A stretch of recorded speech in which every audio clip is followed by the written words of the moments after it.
नमस्कार मित्रांनो, आरोग्य फार्मा मराठी या यूट्यूब चॅनलवरती तुमचे सगळ्यांचे मनापासून स्वागत। मी एक रजिस्टर फार्मासिस्ट। आजच्या या व्हिडिओमध्ये आपण युरिक ॲसिडबद्दलची संपूर्ण माहिती अगदी सोप्या भाषेत समजून घेणार आहोत।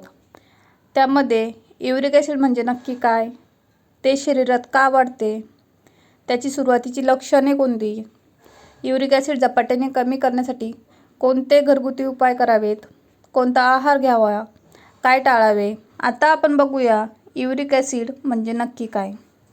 युरिक ॲसिड हा आपल्या शरीरात तयार होणारा एक वेस्ट प्रोडक्ट आहे। आपण जे अन्न खातो त्या अन्नामध्ये प्युरिन नावाचे एक नैसर्गिक केमिकल असते। जेव्हा आपले शरीर या प्युरिनचे पचन करते आणि त्याचे विघटन करते, तेव्हा बाय प्रोडक्ट म्हणून शरीरात युरिक ॲसिड तयार होते। आता आपण बघूया युरिक ॲसिडची लेवल शरीरात किती असायला हवी। युरिक ॲसिड पुरुषांमध्ये 3.4 ते 7 मिलीग्रॅम प्रति डेसिलिटर आणि महिलांमध्ये 2.4 ते 6 मिलीग्रॅम प्रति डेसिलिटर असायला हवे।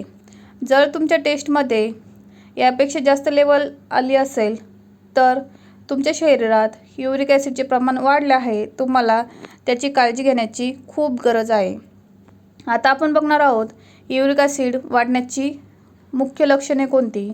युरिक ॲसिड वाढण्याचे सर्वात पहिले आणि मुख्य लक्षण म्हणजे पायाच्या मोठ्या अंगठ्यांमध्ये अचानक वेदना सुरू होणे किंवा पायाचे अंगठे, टाचा, घोटे, गुडघे, मनगट आणि हाताची बोटे यांच्या सांध्यांमध्ये तीव्र सूज येणे। तो भाग गरम पडतो आणि तेथे लालसरपणा दिसून येतं। जर युरिक ॲसिड प्रदीर्घ काळ वाढलेले राहिले तर सांध्यांच्या अवतीभोवती कडक गाठी तयार होऊ लागतात, ज्याला वैद्यकीय भाषेत टोफाय म्हणतात। यामुळे सांध्यांचा आकारही बदलू शकतो। त्यानंतर किडनी स्टोन।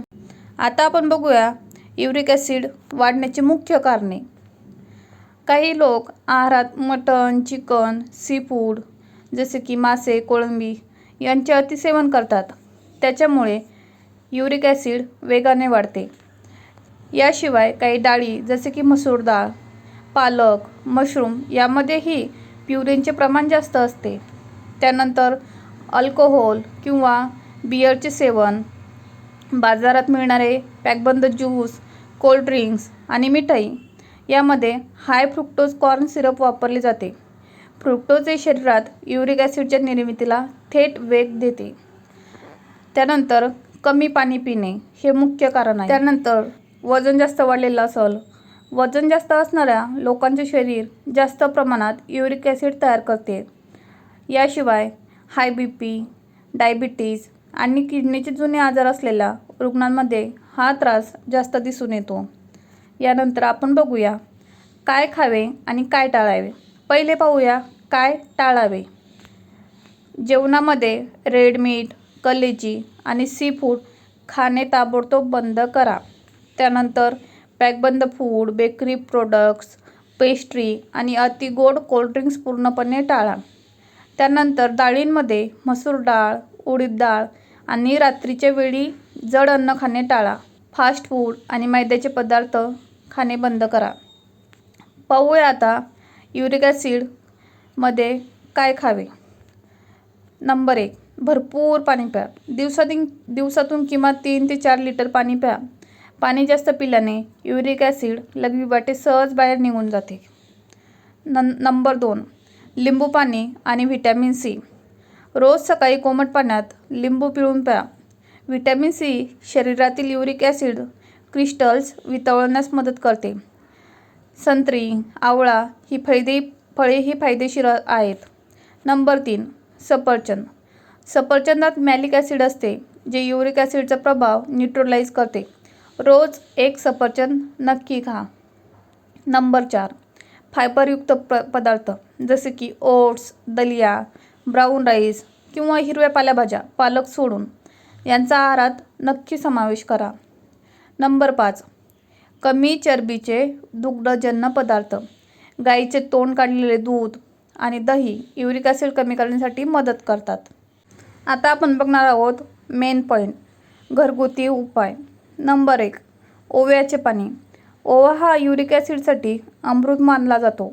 ओव्यामध्ये अँटी इन्फ्लेमेटरी गुणधर्म असतात. रात्री 1 चमचा ओवा 1 ग्लास पाण्यात भिजत ठेवा. सकाळी हे पाणी उकळून गाळून उपाशीपोटी प्या. यामुळे सांध्यातील सूज आणि वेदना खूप लवकर कमी होतात. नंबर 2. ॲपल सायडर व्हिनेगर. 1 ग्लास कोमट पाण्यात 1 चमचा शुद्ध ॲपल सायडर व्हिनेगर टाकून मिक्स करा. हे पाणी दिवसातून एकदा प्या. हे शरीराचं pH लेवल बॅलन्स करते आणि युरिक ॲसिड बाहेर काढते. नंबर 3. शेवग्याचा पाला किंवा शेंगा. शेवग्यामध्ये हाय अँटीऑक्सिडंट्स असतात. शेवग्याच्या पानांचा चहा किंवा आहारात शेवग्याचे शेंगाचे सूप पिल्याने युरिक ॲसिड नियंत्रित राहते. तुम्हाला आजची ही सविस्तर माहिती कशी वाटली आम्हाला कमेंट बॉक्समध्ये नक्की कळवा. आरोग्य फार्मा मराठी या चॅनलला नक्की सबस्क्राईब करा.